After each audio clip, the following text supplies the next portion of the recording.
Hey everyone, and welcome back to the channel. So, what exactly is P2600? The official definition is coolant pump, a control circuit open. In simple terms, your car's brain, the powertrain control module or PCM, has detected a problem with the circuit that controls your electric coolant pump. Now, it's important to distinguish this from your main belt-driven water pump. Many modern vehicles use an auxiliary electric coolant pump for specific tasks, like cooling the turbocharger, the heater core, or even the battery pack in a hybrid or electric vehicle. This P2600 code specifically points to a problem with one of these electric pumps, often referred to as pump. When the PCM tries to turn this pump on or off, it expects to see a certain voltage or signal feedback. If it doesn't get that expected signal, may be because of a break in the wire, a bad connection, or a faulty component. It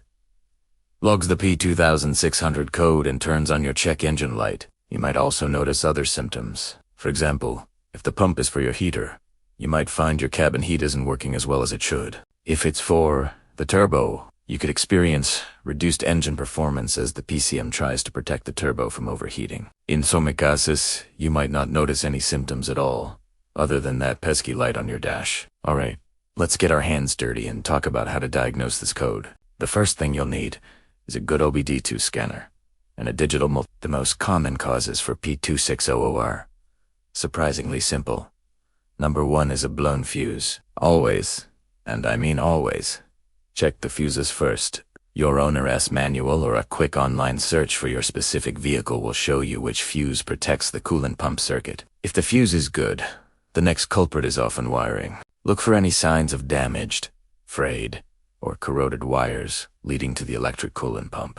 These pumps are often located in places that are exposed to heat and the elements, making the wiring vulnerable. Pay close attention to the connector at the pump itself. Unplug it and check for any bent pins, corrosion, or signs of moisture. A bad connection here is a very frequent cause. If the wiring looks okay, the next step is to check the coolant pump relay.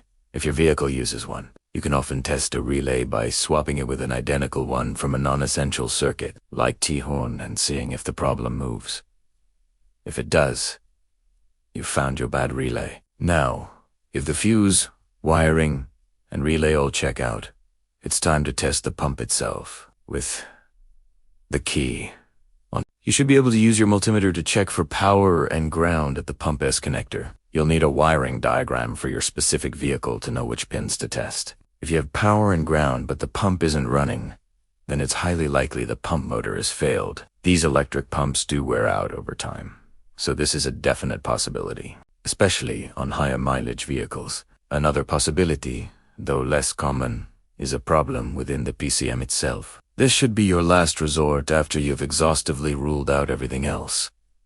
A PCM failure is rare, but it can happen. So, to recap the troubleshooting steps: first, check the fuse for the coolant pump. Second, thoroughly inspect all related wiring and connectors for damage or corrosion. Third, test the coolant pump relay if equipped.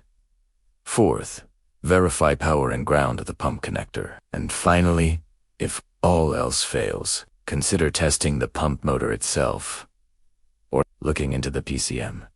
Fixing the issue usually involves replacing the faulty component. If it's a blown fuse, replace it and investigate why it blew. If it's a damaged wire, repair it properly with a good solder and heat shrink. If it's the relay or the pump, replacement is the way to go. After you've completed the repair, make sure to clear the codes with your scanner and take the car for a drive to ensure the check engine light stays off. And that's a wrap on DTCP 260. It might seem intimidating, but with a logical approach, it's a code you can definitely tackle yourself. I hope this guide helps you get your vehicle back on the road. If you found this video helpful, do me a huge favor and hit that like button and subscribe for more DIY auto repair content. Thanks for watching, and I'll see you in the next one.